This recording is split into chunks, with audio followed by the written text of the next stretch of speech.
안녕. 친구들 안녕하세요. 오늘은 병자호란이 일어난 과정에 대해서 공부를 해보겠습니다. 사실 이 부분은 저희가 교실에서 수업을 했는데 이제 영상이 없어가지고 제가 영상을 한번 쭉 모아보고자 다시 한번 설명을 합니다. 우리 반 친구들은 한번 더 봐도 좋을 것 같아요. 자, 먼저 병자호란은 이제 조선시대 때 후금이라는 나라가 쳐들어온 그런 전쟁을 말을 하는데요. 이 당시의 상황을 설명해 주자면, 자, 임진왜란 때 우리나라를 도와줬던 명나라 있죠? 그 명나라가 임진왜란 끝나고 나서 세력이 막 약해져 가고 있었어요. 이때 누르하치라는 사람이 여진족을 하나로 통합해서 후금이라는 나라를 세우게 됩니다.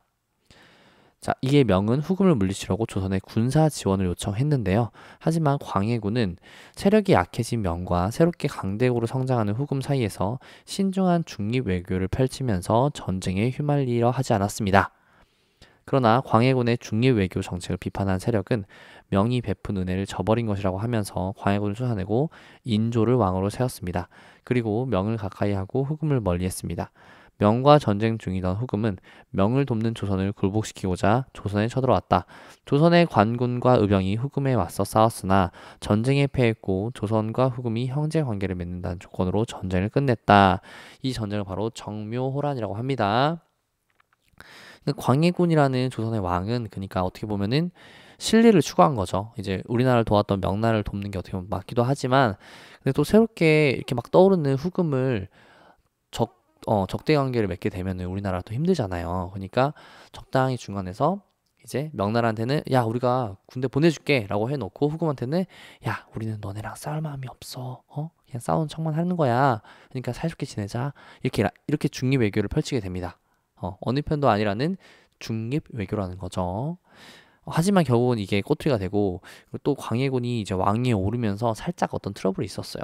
예를 들면 뭐 동생을 이렇게 없애고 이런 식으로 자기가 왕이 된 그런 게 있었는데, 이제 그거랑 중립 외교로 인한 비판 이런 걸로 인해서 나중에 왕의 자리에서 쫓겨나게 되죠. 쫓겨나서 낯선 섬으로, 외딴 섬으로 유배를 가게 됩니다.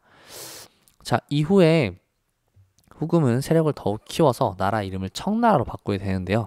정묘호란 때 맺은 형제 관계를 임금과 신하의 관계로 바꾸자고 합니다. 근데 이게 엄청난 거예요. 사실 형님, 아우님 이러면은 좀 그래도 뭐랄까 그렇게 상하 관계가 뚜렷하진 않은데, 이제 임금과 신하 관계는 완전히 이거는 주인과 어떤 복종의 관계로 가자는 거잖아요. 그러니까 이제 우리 조선의 입장에서도 거절을 합니다. 그러면서 싸우자 또는 외교적인 문제로 해결하자, 이렇게 두 개의 의견이 대립하게 되는데요. 이때 결국 무력으로 싸워야 한다는 의견을 받아들여서 청의 요구를 거절합니다. 그러니까 청나라가 다시 쳐들어오게 되죠.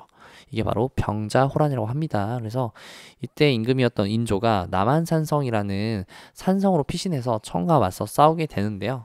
이 남한산성은 지형이 굉장히 험준해서 적의 공격을 방어하는 데 유리하고 넓은 분지가 형성되어 있어서 전쟁에 대비해서 머물 수가 있었습니다.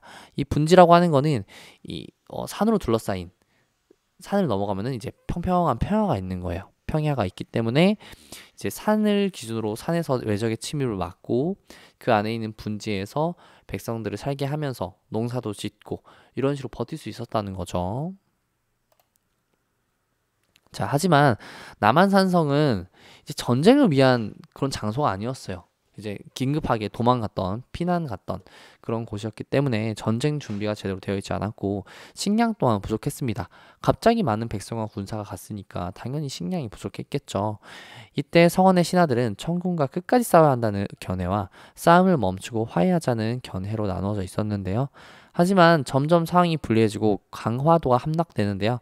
강화도에 피란가 있었던 왕족과 대신들까지 포로가 되자 결국 임금이었던 인조는 남한산성에서 나와서 삼전도에서 청태정에게 항복하게 됩니다. 전쟁이 끝나고 조선과 청은 신하와 임금의 관계를 맺었고, 소현세자와 복림대군 그리고 많은 대신과 백성이 청의 인질로 끌려가게 됩니다. 이게 바로 삼전도의 굴욕이라고 하는데요. 이제 인조가 나와서 청 청의 태종 황제에게 아주 치욕적인 세 번의 이제 절을 합니다. 항복을 하면서 절을 하면서 뭐 이마에 피까지 났다. 그러니까 이마에 피 날 정도로 이렇게 절을 막 엄청 세게 땅에 박으면서 한 거예요. 얼마나 치욕적이었겠어요. 한 나라의 그래도 임금이 다른 나라의 왕한테 이제 또 청나라는 자기들 왕을 황제라고 칭합니다. 굉장히 이제 가슴 아픈 역사죠. 그리고 이제 얼마나 또 불리한 관계였냐면 소현 세자라고 하는 건 이제 다음 왕위를 이을 왕자라는 건데 그 세자를 인질로 보낼 정도로 굉장히 이제 어, 굴욕적이고 치욕적인 그런 역사를 맞이했다 이렇게 우리가 볼 수가 있겠습니다. 그래서 이것을 바로 병자호란이라고 하고요. 병자년에 일어난 전쟁이라고 해서 병자호란이라고 합니다. 자, 오늘은 이렇게 병자호란에 대해서 과정을 쭉 알아보았는데요. 우리가 굉장히 마음이 아프고 가슴 아픈 역사지만 우리가 이런 역사를 또 공부하는 것은 이런 역사를 되풀이하지 말자. 과거로부터 배워서 미래를 대비하자라는 그런 의미로 받아들이면 좋을 것 같아요. 오늘 여기서 마치고요. 다음 시간에 또 보도록 하겠습니다. 여러분, 안녕!